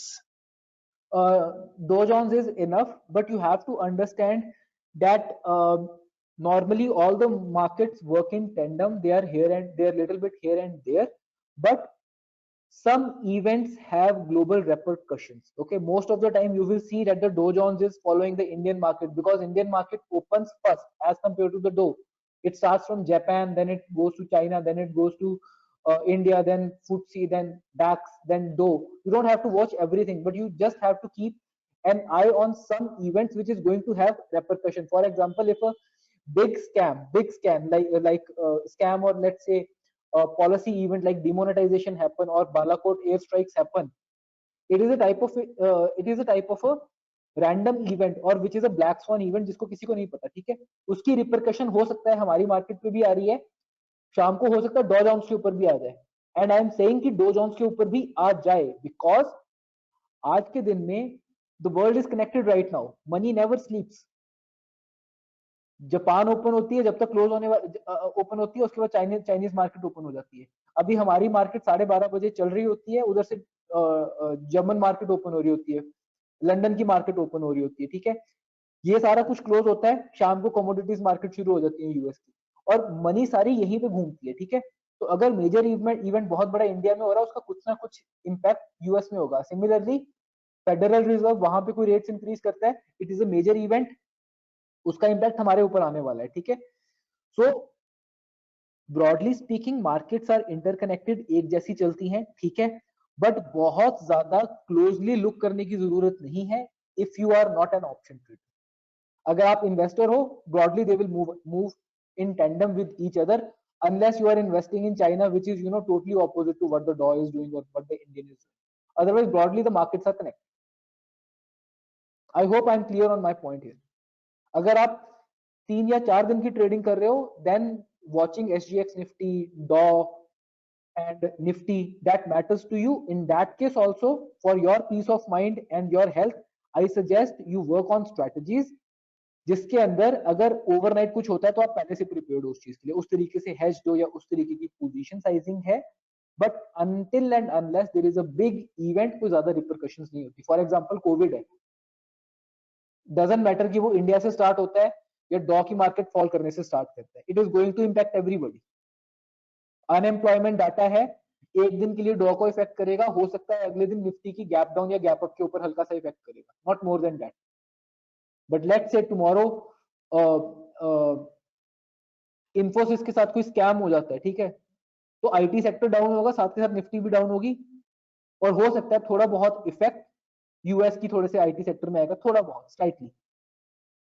Ultimately market discounts everything. वो देख लेंगे ना कि कितनी बड़ी problem है, थोड़ी सी वाइल्ड फ्लक्चुएशन होगी, again the things will be back to normal. Exactly. Next question is from Mr. Kamlesh Patel, and he want to understand RSI deeply in next session. So are we covering RSI?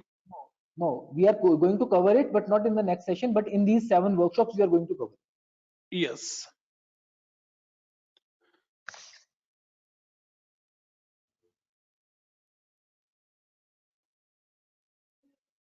Yeah, looks like we have one more question from Mr. Arjun Sharma, and he's asking, have found many traders trade on Bank Nifty using softwares instead of doing manually. Are trading using softwares more beneficial now? Please let me know. So he's asking about I do it softwares or myself. I do it myself. These are called algorithms. This is algorithm trading that you are something looking at. Uh, okay, so disclosure. I really believe कि if somebody is willing to trade into Bank Nifty or Nifty, algorithm trading and specifically options, algorithms are going to be the way forward because जब Covid आया है ना और उसके बाद work from home start हुआ है, a lot of technology minded people they came into the market. और हुआ क्या मून लाइटिंग करते करते, ठीक है, दो दो तीन तीन कंपनीज में वर्किंग करते करते, what they did was they made a strategy and they wanted to make it also live कि ठीक है यार मैं अपना बैठा रहूं और वो strategies वर्क करती रहे, and that gave rise to algorithms. ठीक है, now the market is flooded with algorithms. Every day so much of algorithms are firing orders that किसी के लिए 5 मिनट और 15 मिनट के टाइम फ्रेम के ऊपर बैठ के मैन्युअली ट्रेड करना एटलीस्ट मेरे लिए पॉसिबल नहीं रहा है, because I cannot sit right at 9:15 at market and trade tirelessly till 3:30 p.m. So what I have done is I have made my strategies, I have automated them, and they are now working themselves. So if you have the capability कि आप सामने बैठ के trade कर सकते हो, price fluctuations के साथ जो एक M2M आपकी साइकोलॉजी पे फर्क डालता है उसको झेल सकते हो, then do it manually, there is no one stopping you. But if you think कि systematic is the way forward for you, where you know कि मेरा रिस्क कितना है, मेरा स्टॉप लॉस कितना है, where is it I am booking my target, there is some element that you can automate, then go for algorithms. And that is altogether a different type of skill set that you require. You need developers, you need back testing, you need to design a strategy, and then you need to have an execution platform. It requires a lot of things. So we will discuss that some other time. yeah, question from is Sairam Reddy. Sir, how to interpret the secondary trend line pattern short term over the long term frame? First, you have to decide your time frame. And further more जैसे जैसे हम लोग इस workshops के अंदर आगे जाएंगे ना, आज सिर्फ मैंने आपको एक एलिमेंटल चीज बताई है कि there are primary trend and there are secondary trends. ठीक है, secondly I am going to talk with you about the candlestick pattern, then I will talk with you about how to identify trends with various ways. For example, we are going to talk about the Darvas box, we are going to talk about the rectangle pattern, we are going to talk about the ascending triangles. Okay, we are going to talk about the cup and handle patterns. ठीक है, and one thing I'm not going to cover because that is already covered with Deepak ji, it is the risk management, position sizing, etc. जब आप इन सारी चीजों को couple करोगे ना, your queries will be answered. तो उसके अंदर हम ये सारी चीजें कैसे आइडेंटिफाई करते हैं? एक थोड़ा सा हटके क्वेश्चन है, bank Nifty next day opening price क्या रहेगा sir? I am expecting okay, I think my screen is still visible. Okay, Yes. so this is the Bank Nifty chart, and this is the Bank Nifty chart. और जब मैं bank Nifty को trade करता हूँ, I look at the 2 hour charts. Okay, so again मैंने कहा था ना आपको कि फंडामेंटल्स वही रहते हैं सारे के सारे, टाइम फ्रेम चेंज हो जाते हैं. This is the uptrend, and this right now here is the accumulation distribution that is going on. ठीक है, what I expect is कि जब तक market is above this particular neckline, ठीक है, we are going to remain sideways bullish. ठीक है, but if price comes below this 41,800 level, okay, this particular level, I will turn bearish, and I expect market to be little bearish in the coming days, given the reason that it is already 16 January, around 2 February there will be budget also. Okay, so I expect the VIX to rise, and then we will get some clue about the direction. So that is my prediction about the market. I'm not overly bullish. I am expecting the VIX to rise. For VIX to rise, there will be increase in volatility. It might lead to violent swings to the downside or to the upper side. So I am positioned accordingly. Great. So let's wrap up with that question.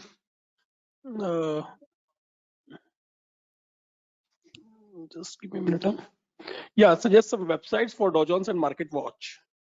I think आपकी websites के ऊपर basic chart सारे मिल जाएंगे cess online के ऊपर. ठीक है, if you have to watch the global markets, then you can visit any standard site like TradingView. You can look at the money control also. Okay, so I think that is more than enough. I haven't taken any paid subscription for these type of things. You can just look for Dow Jones, USD INR on TradingView. It is fine, perfectly fine. So with that, Rohit, I think we are good for now, and we can conclude. And it was a really nice session, Rohit ji. Thanks for sharing your experience, your knowledge. And guys, thanks for being with us. Before concluding, I would request all of you to please participate in the feedback survey, which will come to you on your screen after that session. And don't forget to join our next session, which is coming day after tomorrow at the same time, and you can join with the same link. So thanks for joining once again. Rohit, I think we can conclude here. Sure. Thanks for having me. Thank you, Rohit.